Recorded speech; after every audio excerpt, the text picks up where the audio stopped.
likes to use racism as a calling card. It Ooh, says Van Harris. Jones.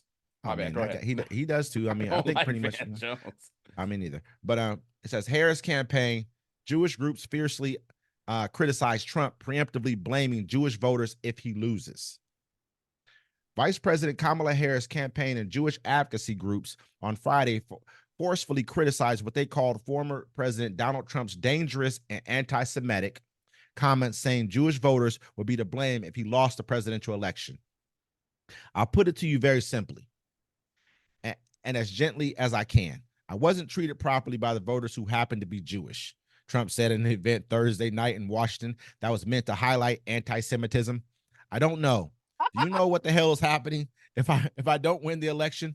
And if Jewish people would really have a lot to do with that if that happens? Because at 40%, that means 60% of people are voting for the enemy. What do you say? The backlash was fierce. Donald Trump is resorting to the oldest anti-Semitic tropes in the book because he's weak and can't stand the fact that the majority of America is going to reject him in November.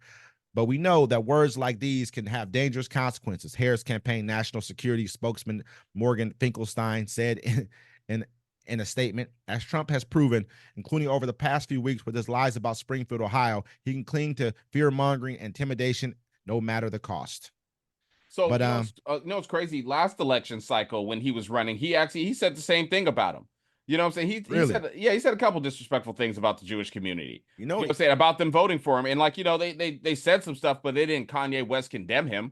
You know what I'm saying? So that's why it's like I don't take him seriously. Like Kanye West said he was gonna go DEFCON 0 on the Jews, right? And he was talking about the ones that were controlling what he was doing at the time. He didn't mean all of them. He just said, and Donald Trump is talking about all of them. So watch this is going to be a nothing burger. Watch, they're going to do something tomorrow. They're going to be like, oh, an alien tried to shoot him from the sky.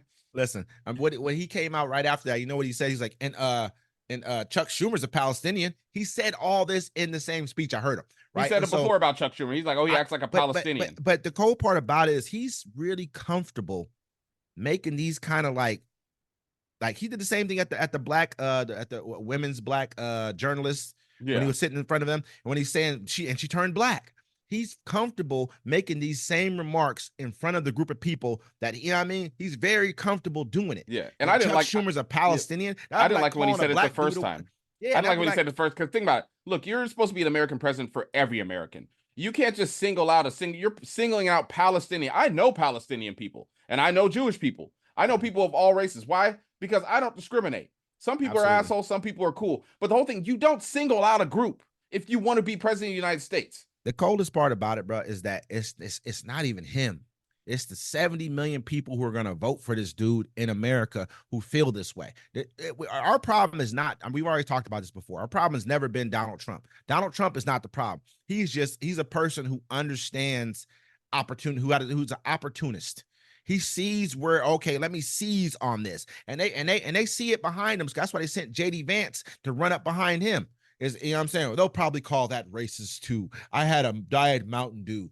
I mean, for somebody to say some stupid shit like that, like, who will ever call you racist because you drink Diet Mountain Dew? I know you're trying to make a joke, but what he's really doing is laughing in their face like, you dumb motherfuckers will let me say anything to you, and you'll sit there and clap and think it's okay. But they don't listen.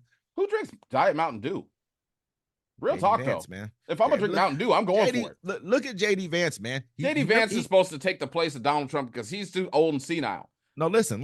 You remember JD Vance before was kind of chunky face. You know how I'm kind of chunky face right now? He was a little chunky face before, if you look at him before. Now he's skinny. Probably got on that Ozempic. Yeah, before, sir, they had to slim him down. Face, sir. You got kind of cake bake over face. You know, like when you put too much batter in the cupcake thing and then it expands. That's what your face looks like. But we don't hate or discriminate, brother. You know, I got a lot of jokes, man. I just be trying to refrain from using them on you online. Yeah, every time you look in the mirror, you got millions of them. You. Anyway.